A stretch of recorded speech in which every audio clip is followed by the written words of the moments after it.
నా దగ్గర వచ్చి పేషెంట్స్ ప్రతి ఒక్కరికి భయాలతోనే వస్తారు. వాళ్ళు భయపడకపోయినా వాళ్ళు ధైర్యంగా ఉన్నా ఇంట్లో వాళ్ళు భయపడతారు రూమర్స్ అన్ని వినడం వల్ల.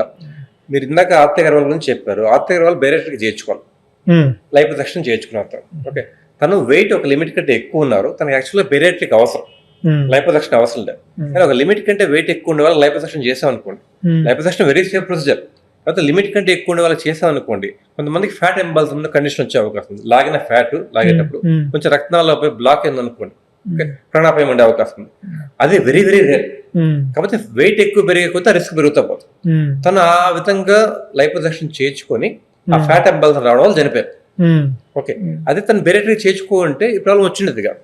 ఓకే, సో ఆ టైంలో ఏమంటే లైపోసెక్షన్, బేరియాట్రిక్, ఓకే, రెండుకి తేడా తెలియదు చాలా మంది. న్యూస్ ఛానల్స్ లో విపరీతంగా ఆరగొట్టారు. జనరల్ గా అందరూ అనుకునేది ఏంటంటే లైపో ఓల్డ్ మెథడ్, బేరియాట్రిక్ కొత్తగా వచ్చిన. న్యూస్ ఛానల్స్ లో ఎంత మాడారంటే అందరూ డైట్ ఎక్సర్సైజ్ తగ్గలేక అడ్డదారులు దొక్కుతారు, ఈ లైపోసెక్షన్ బేరియాట్రిక్ సర్జరీలు చేయించుకుంటారు, దానికన్నా ప్రాణం మీద తెచ్చుకుంటారు. ఒక న్యూస్ రిపోర్టర్ నాకు ఫోన్ చేసి అడిగారు, నేను చెప్పాను బాబు లైపోసెక్షన్ అంటే బాడీ షేపింగ్ ఆపరేషన్, బేరియాట్రిక్ అంటే ఒక లిమిట్ కంటే వెయిట్ పెరిగిపోతే వాళ్ళకి అవసరం పడుతుంది.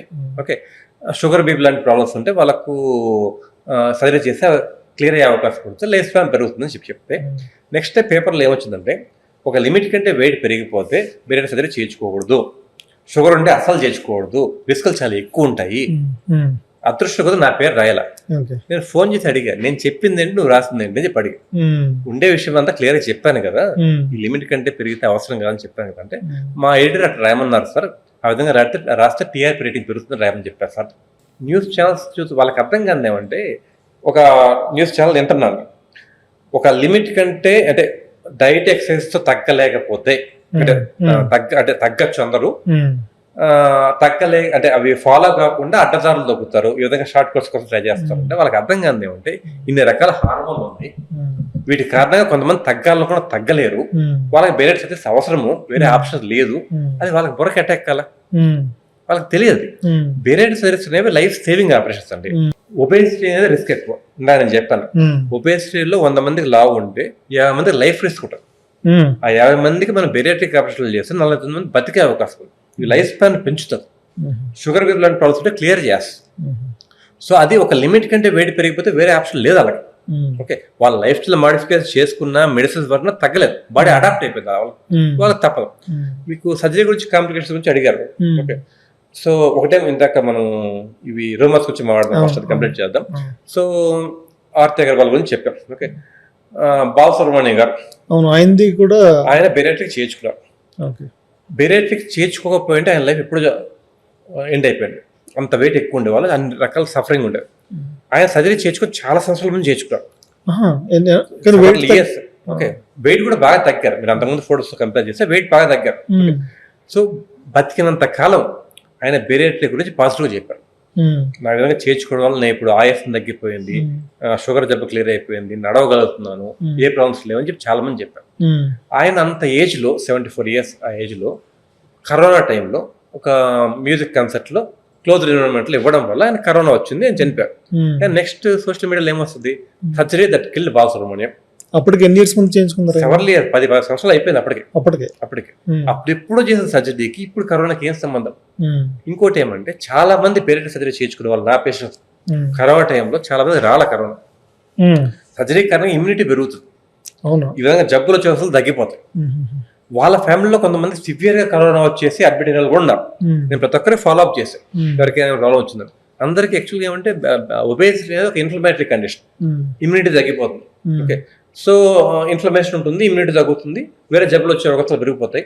ఈ బేరియాట్రిక్ అయిపోయిన తర్వాత ఆ ఇన్ఫ్లమేషన్ తగ్గిపోతుంది, ఇమ్యూనిటీ పెరుగుతుంది. ఓకే, దాని కారణంగా చాలా మంది కరోనా రాల, ఏ సిమ్టమ్స్ కూడా లేకుండా. నేను ఒక ఇప్పటిదాకా 5,000 మందికి పైగా బేరియాట్రిక్ చేస్తుంటారు. వాళ్ళ ఒక్కరు మాత్రమే అడ్మిట్ అయ్యారు హాస్పిటల్, కరోనా టైం. అంత సేఫ్ అది. ఓకే, సో ఒకటి బాలసుబ్రహ్మణ్యం గారి గురించి అది.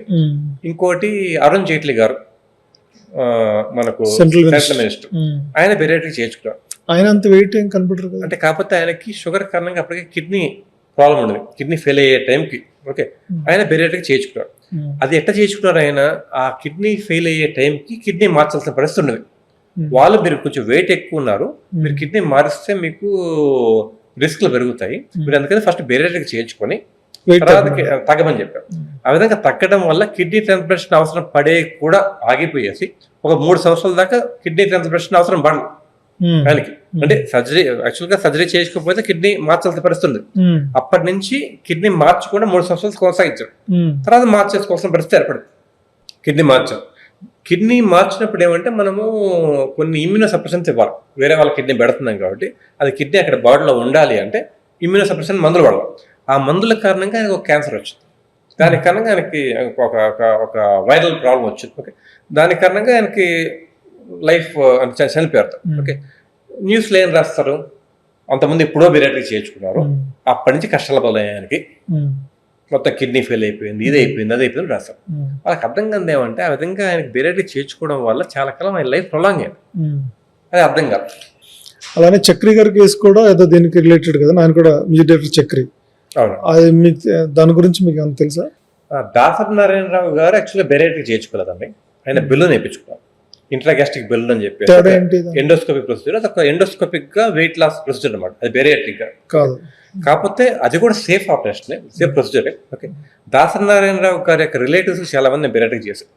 ఓకే, కొంతమంది నిర్మాతలు ఉన్నారు, వాళ్ళకి నేను బేరియాట్రిక్ చేశాను. ఓకే, వాళ్ళు కూడా దాసరి గారు కూడా సర్జరీ చేపిద్దామని ప్లాన్ చేసుకున్నాం. ఓకే, కాకపోతే సర్జరీ అంటే భయపడ్డాం. హెయిర్ లాస్ ఉంటుంది, ముఖం అంతా పెక్కిపోతుంది, ఎందాక అడిగారు కదా, ప్రాబ్లమ్స్ ఉంటాయేమో నాకు వద్దని చెప్పి ఆయన భయపడి అప్పుడు ఆల్టర్నేటివ్ ఏమన్నా చూస్తే అప్పుడు బెలూన్ ఉంది, బయట బెలూన్ నేర్పించుకున్నారు. ఫస్ట్ టైం బెలూన్ నేర్పించుకున్నప్పుడు ఏమి కాల. ఓకే, కొంత వెయిట్ తగ్గారు, మళ్ళీ బెలూన్ తీసి ఇంకో బెలూన్ మార్చాలనుకున్నారు. ఆ టైంలో మోస్ట్లీ జరిగింది నేను అనుకుంటున్నాను. ఎందుకు అనుకున్నారు, ఫెయిల్ అయిందా అంటే బెలూన్తో ఎక్కువ తగ్గరండి, వెయిట్ 5-10 కిలోమీటర్ ఎక్కువ తగ్గరు. ఓకే, బెలూన్ తీసినట్టు మళ్ళీ అందరూ పెరిగిపోతాం. ఓకే, బెలూన్ అనేది ఓన్లీ టెంపరీ సొల్యూషన్. ఓకే, అది బేరియాట్రిక్ అంత పవర్ఫుల్ కాదు, కానీ చాలా మంది ఆల్టర్నేటివ్ గా అది వాడతాం.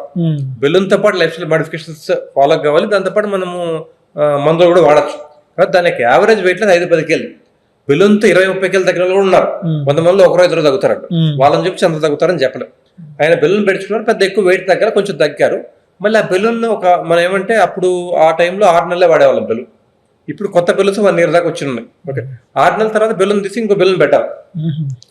ఓకే, ఆ టైంలో ఒక బెలూన్ ఒక కొంతకాలం అయిపోతే బెలూన్ వేరే పెట్టించుకున్నాడు. ఓకే, ఆ పెట్టించుకునే టైంలో మనకి ప్రాబ్లం వచ్చింది. మామూలుగా బెలూన్ని పొట్టలో ఒప్పించాం, పొట్టలో కాకుండా ఫుడ్ పైప్ దగ్గర ఒప్పించాం. అంటే కొంచెం ఆ యొక్క టెక్నిక్ లో తేడా కాదు, దానికన్నా ఫుడ్ పైప్ రప్చర్ అయిపోయింది. పొట్టలో అంటే స్పేస్ ఉంది, ఉప్పిస్తే నిండుతుంది. ఫుడ్ పైప్ సన్న గొట్టలాగా ఉంటుంది, అక్కడ ఉప్పిస్తే రప్చర్ అయిపోతుంది. ఆ విధంగా రప్చర్ అయిపోవడం వల్ల కాంప్లికేషన్ వచ్చింది, మొత్తం లీక్ అవ్వడం వల్ల. దానికి వాళ్ళకి ఆయనకి ఆపరేషన్ చేసి ఒక పేగును అంటే మనకు పొట్టకు వేరే రంధ్రం పెట్టేసి ఫీడింగ్ కోసం పెట్టి సెట్ చేశారు. ఒక 3 నెలలు అట్లే కంటిన్యూ అయిపోయిన తర్వాత దాన్ని రివర్స్ చేయాలి కదా, ఏదైతే ఫుడ్ పైప్ పాడైపోయిందో దానికి వేరే పేగును అమర్చడానికి ఒక సర్జరీ చేశారు. అంటే పైనుంచి ఇక్కడి నుంచి ఆ యొక్క ఎక్కడైతే ఫుడ్ పైప్ పాడైపోయిందో అక్కడ పేగు పెట్టారు. ఓకే, ఆ పేగు పెట్టిన అతుకులు పైన కింద అతికేస్తాం కదా, ఆ అతుకులు లీక్ అయిపోయి చనిపోయారు. అప్పుడు కూడా బేరియాట్రిక్ పైన తిడ్డమే. నీకు ఆ టైంలో నా సాక్షిలో 2 పేర్లు పెద్ద ఆర్టికల్ వచ్చింది, నేను మొత్తం చెప్పాను. బేరియాట్రిక్ వేరు, ఇది వేరు, ఇది కూడా సేఫ్ ప్రొసీజర్, కానీ ఒక్కొక్కసారి కాంప్లికేషన్ రావచ్చు. ఓకే, అంటే ఇప్పుడు రెడీగా ఉన్న జనాలు బేరియాట్రిక్ మీద పడి తొక్కడమే. ఓకే, అంటే బేసిక్ గేమ్ అంటే నాకు అనిపిస్తుంది ఏమంటే, ఒకటి రూమర్స్ ఆల్రెడీ ఉన్నాయి, దానిపైన క్యాష్ చేసుకుంటారు. టీఆర్పీ రేటింగ్స్ గురించి నాకు I'm very against this. Okay, మనము ఐ హావ్ సీన్ పీపుల్ న్యూస్లో ఒక సైడ్ ఏమో అడ్వర్టైజ్మెంట్ బేరియాట్రిక్ ఉంటుంది, నెక్స్ట్ పేజ్లోనే బేరియాట్రిక్ తిడుతూ ఉంటుంది. ఓకే, మీకు if you are saying that bariatric is wrong అనుకుంటే అడ్వర్టైజ్మెంట్ కూడా తీసుకోమాకండి. ఓకే, కరెక్ట్ అని చెప్పి భావిస్తే ఇటువంటి ఫేక్ న్యూస్లు రాయమాకండి. ఎక్కువ స్ప్రెడ్ అయింది అత్యాగ్రహాల విషయంలోనే కదండి.